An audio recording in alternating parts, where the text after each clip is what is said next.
Thanks for joining me on today's episode of the Simply Financial podcast. This is your host, Christopher Calandra.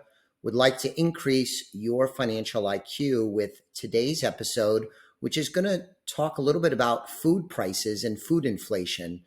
I saw an article citing a report in the New York Post. By the way, I read the New York Post every day. I especially love their sports page, but you don't really need to know that.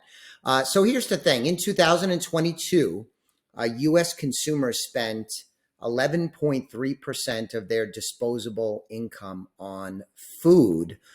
This, of course, 2022 was a time when inflation was running red hot. It has cooled overall since the peak in June of 2022, but food price inflation has continued to go up and remains stubborn. The thing about the 11.3% spent on food, the reason why this is noteworthy is that is the highest percentage of disposable income that we've seen since 1991. Apparently, it was caused in 1991 because of the first Gulf War. You may remember that is when Iraq invaded Kuwait. This data, by the way, comes from the USDA, the United States Department of Agriculture. So we don't have numbers for 2023 yet, the percentage number for 2023 yet. But the USDA has reported that at-home food prices, like grocery shopping and food at home, went up another 5% in 2023. Food outside the home, they categorize that as away from home, went up 5.1%. So I fully expect that the percentage of disposable income in 2023 will go up from the 11.3% it was in 2022. So it continues to be a problem, I think. By the way, I find this a little unusual. Fast food went up even faster at 5.8%. I'm not a huge fast food eater, although every once in a while it is a nice treat. But I was a little surprised that went up faster than the other food price averages. Back to my main point.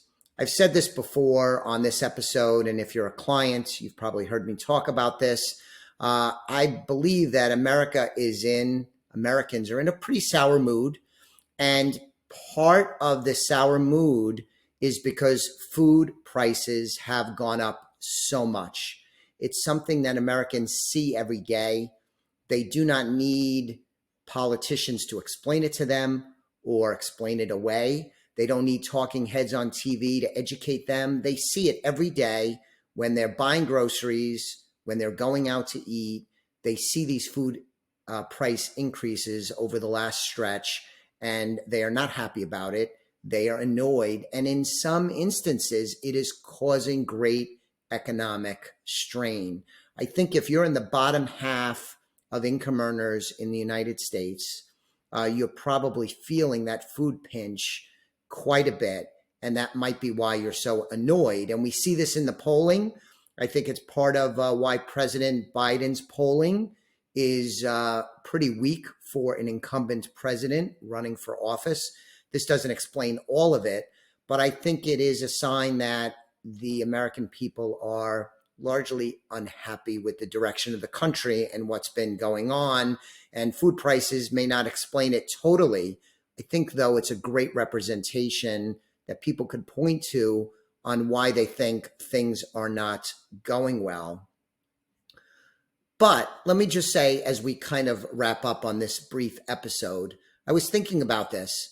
And I'm alarmed about the food prices. I notice it too, although I'm not in the bottom half of the U.S. Economically, income-wise.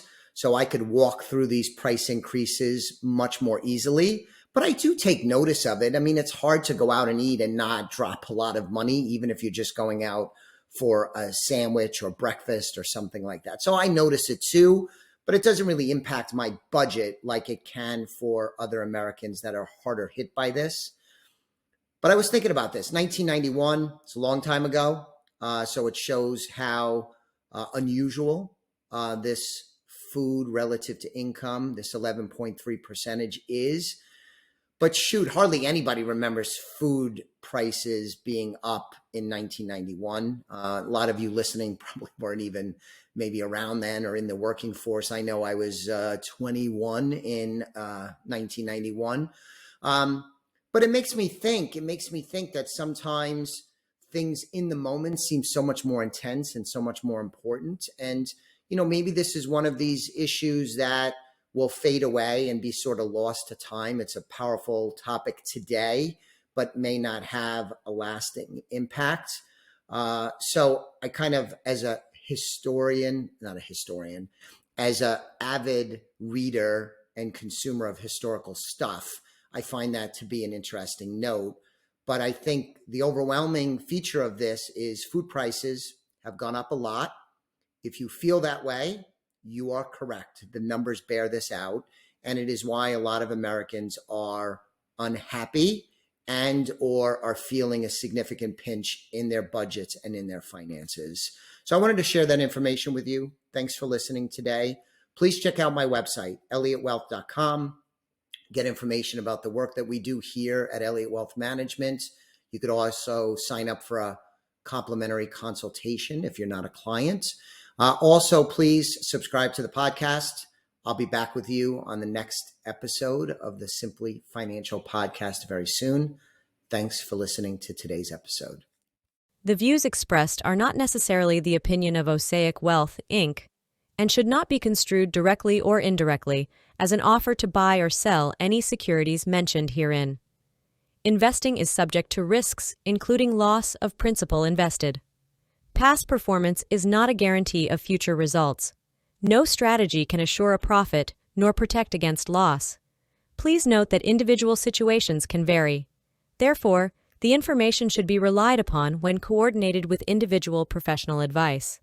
Please note, the information being provided is strictly as a courtesy. When you link to any of the websites provided here, you are leaving this website. We make no representation as to the completeness or accuracy of information provided at these websites. Nor is the company liable for any direct or indirect technical or system issues, or any consequences arising out of your access to or your use of third-party technologies, websites, information, and programs made available through this website. When you access one of these websites, you are leaving our website and assume total responsibility and risk for your use of the websites you are linking to. Securities and advisory services are offered through Osaic Wealth, Inc., member FINRA, SIPC. Insurance services offered through Elliott Wealth Management Services, LLC, not affiliated with Osaic Wealth, Inc.